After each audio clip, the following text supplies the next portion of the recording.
Hello student, इस video में class 11th physics chapter thermodynamics का नेक्स्ट टॉपिक पढ़ेंगे।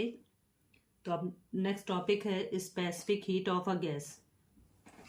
तो इस वीडियो में सबसे पहले स्पेसिफिक हीट के बारे में जानेंगे, फिर स्पेसिफिक हीट दो टाइप की होती है, उन दोनों टाइप के बारे में जान लेंगे, और एक इम्पॉर्टेंट टॉपिक है मेयर्स फार्मूला, या कह सकते हैं दो टाइप की स्पेसिफिक हीट होती हैं उनका डिफरेंस जो होता है वो गैस कांस्टेंट के इक्वल होता है, वो प्रूफ करना होता है। तो उसी को मेयर्स फार्मूला कहा जाता है।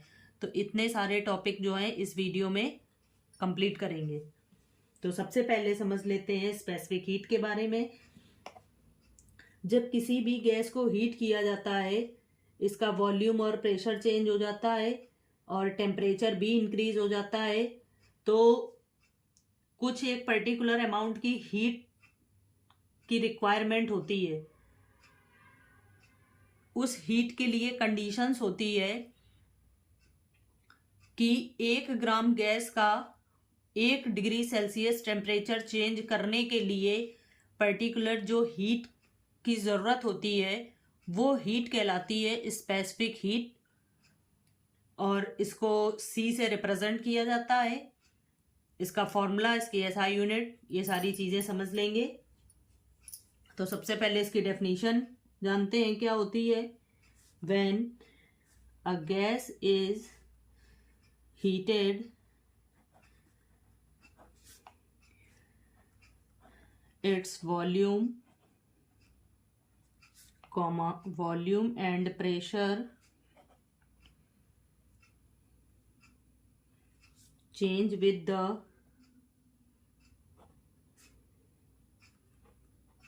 increase in temperature।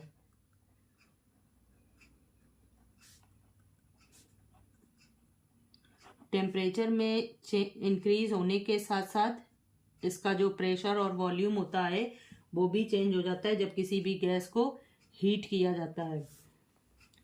So the amount of heat required to raise means बढ़ाना the temperature of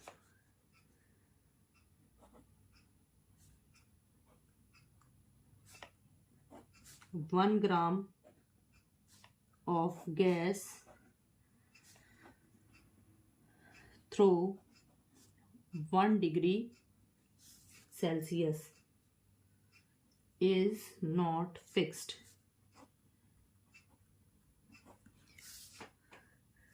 तो स्पेसिफिक हीट जो है पर्टिकुलर वो हीट है जिसका यूज 1 ग्राम गैस का टेम्परेचर 1 डिग्री सेल्सियस इंक्रीज करने के लिए किया जाता है। उस पर्टिकुलर हीट को स्पेसिफिक हीट कहा जाता है। तो यहाँ से देखेंगे जो हीट होगी वो डिपेंड करती है मास पर, गैस की मास पर और चेंज इन टेम्परेचर पर। तो ये प्रोपोर्शनल हटता है, C आ जाता है। यही C जो है वो होती है स्पेसिफिक हीट। तो यहाँ से C इज इक्वल टू लिख सकते हैं dQ/m into delta T, where C is specific heat, जो एक कांस्टेंट होता है।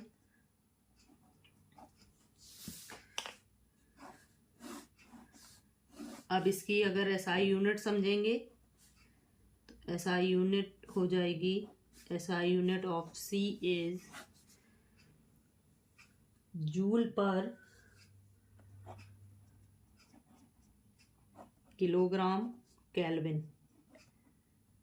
और अगर CGS में देख लेंगे, CGS यूनिट हो जाएगी इसकी, जूल को लिख लेंगे कैलोरी, किलोग्राम को ग्राम, और केल्विन जो है वो हो जाएगा डिग्री सेल्सियस। तो ये स्पेसिफिक हीट की SI यूनिट्स हो गई और उसकी CGS यूनिट। यहाँ पर स्पेसिफिक हीट होती है 2 टाइप की। There are 2 types of specific heat. कौन कौन सी समझ लेते हैं। मोलर स्पेसिफिक हीट,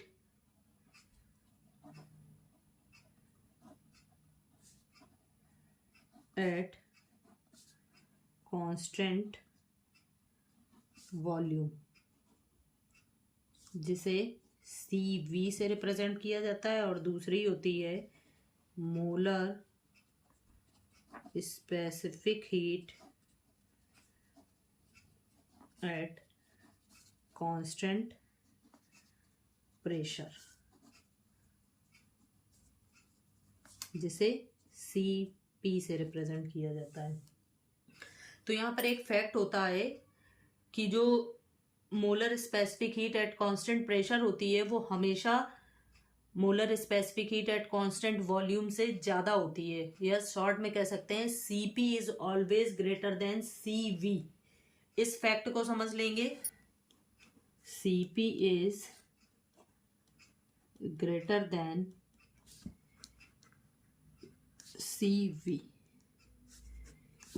ये क्वेश्चन भी बहुत पूछा जाता है कि किस वजह से ऐसा होता है कि CP जो है वो ग्रेटर होता है CV से।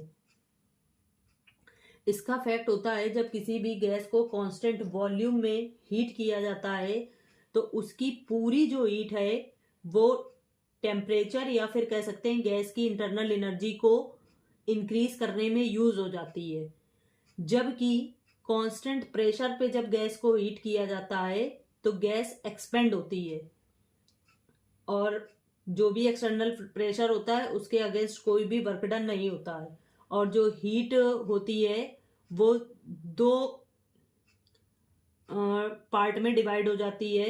एक तो उस सिस्टम की इंटरनल एनर्जी को इंक्रीज करने में, और जो भी बाकी पार्ट बचता है वो वर्क डन करने में।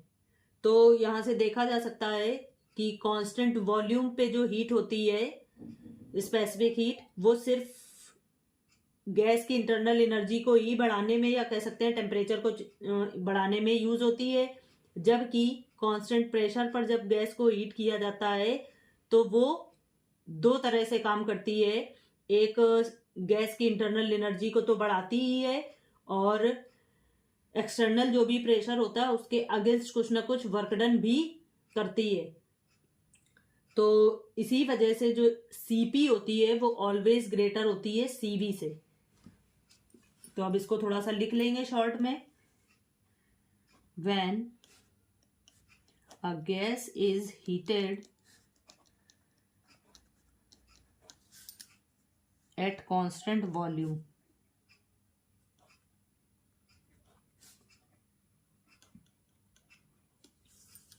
all the heat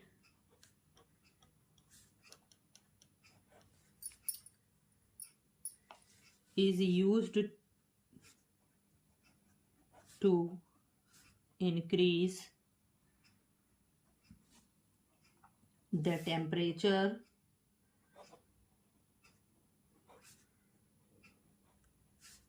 or internal energy of the gas।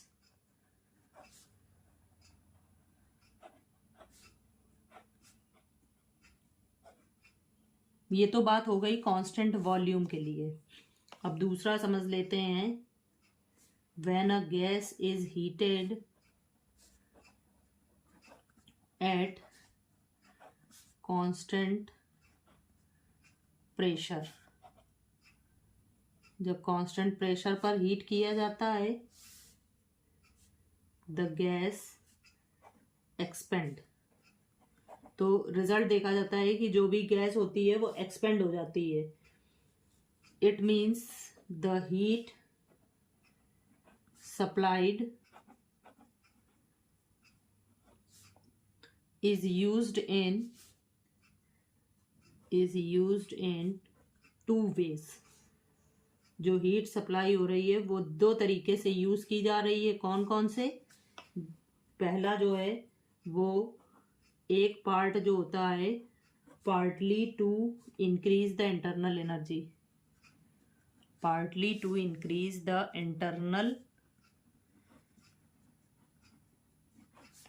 energy and बाकी जो पार्ट होता है partly to do work against external pressure, जो भी एक्सटर्नल प्रेशर होता है उसके अगेंस्ट कुछ ना कुछ वर्क डन में भी यूज हो जाती है।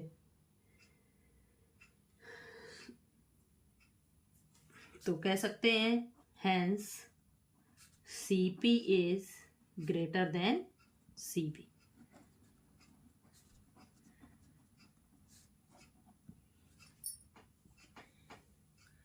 अब यहां से समझ लेंगे स्पेसिफिक हीट के बीच का रिलेशन, या उसी को मेयर्स फॉर्मूला भी कहा जाता है।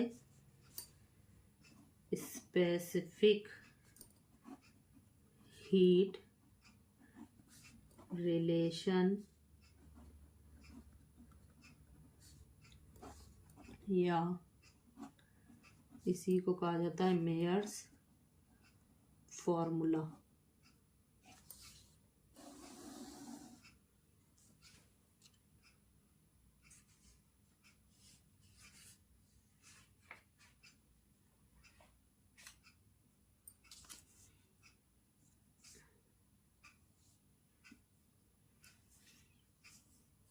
इसमें सबसे पहले कुछ टर्म्स जो हैं उनको सपोज कर लेंगे।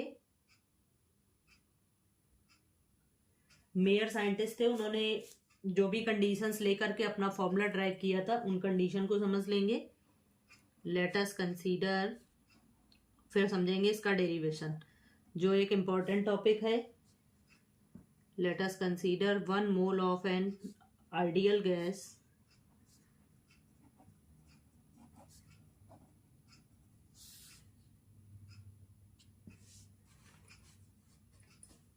in equilibrium at a pressure P, volume V and absolute temperature T. Absolute temperature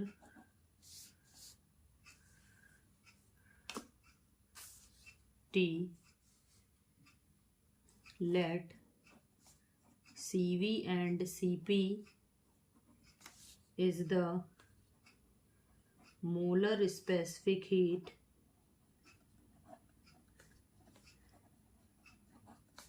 at constant volume and constant pressure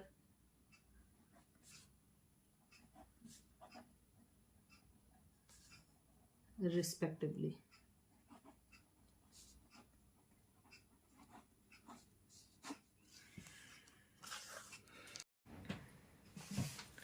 By the first law of thermodynamics,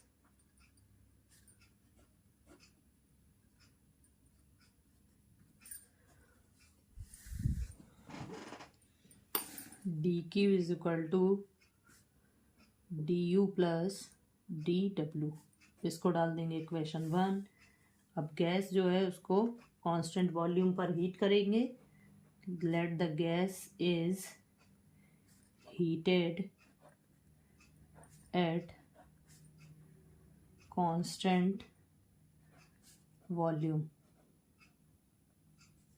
dq heat हो जाएगी, dq is equal to CV dt and dw जो है वो होता है PdV, और dV zero हो जाएगा क्योंकि यहाँ पर वॉल्यूम कांस्टेंट है, तो उससे वर्क डन भी ज़ीरो हो जाएगा। नाउ फ्रॉम फर्स्ट लॉ या फ्रॉम इक्वेशन 1 में फर्स्ट लॉ ऑफ थर्मोडाइनमिक्स है, तो उससे जो है dq और dw ज़ीरो हो जाने से dq is equal to du, so du is equal to लिख सकते हैं CV dt, क्योंकि जो हीट थी वो CVDT थी, और यहाँ पर हीट और इंटरनल एनर्जी में जो चेंजमेंट है वो एक दूसरे के इक्वल है। अब जो है उसी गैस को कांस्टेंट प्रेशर पर हीट किया जाएगा। Let the same gas is heated at constant pressure, eight constant pressure. तो जब कांस्टेंट प्रेशर पर हीट किया जाएगा तो हीट हो जाएगी CPDT, एंड वर्क डन वाला टर्म भी यहाँ पर रहेगा क्योंकि यहाँ पर प्रेशर कांस्टेंट है। फ्रॉम इक्वेशन 1, अब इक्वेशन 1 से हो जाएगा CPDT is equal to DU plus PdV, और ऊपर DU की वैल्यू निकाल चुके हैं जो CVDT के इक्वल थी, वो यहाँ रख लेंगे। Putting the value of DU, putting the value of DU, then we have, तब हमें मिलेगा CPDT इज इक्वल टू CVDT प्लस PdV। अब इस टर्म को यहाँ ला करके dt कॉमन ले लेंगे तो हो जाएगा CP minus CV is equal to CP minus CV dt is equal to PdV। अब इसमें आइडियल गैस इक्वेशन का यूज़ कर लेंगे। Ideal gas equation for 1 mole of gas जो होती है PV is equal to NRT, but N है यहाँ पर 1 तो हो जाएगा PV इज इक्वल। इसको डिफ्रेंशिएट कर लेंगे प्रेशर कांस्टेंट रख करके, डिफ्रेंशिएटिंग इट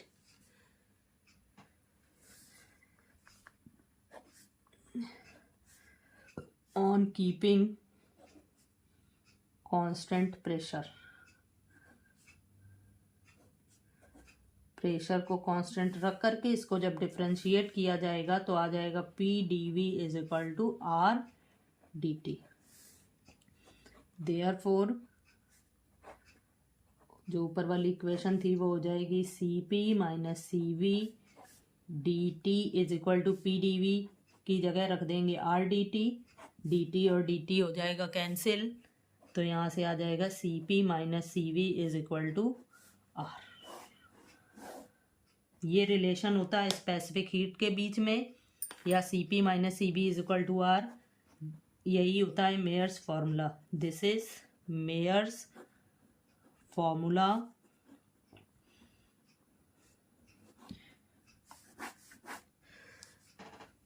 तो जो थर्मोडायनामिक्स के और आगे भी टॉपिक्स हैं वो आपको नेक्स्ट वीडियो में मिलेंगे।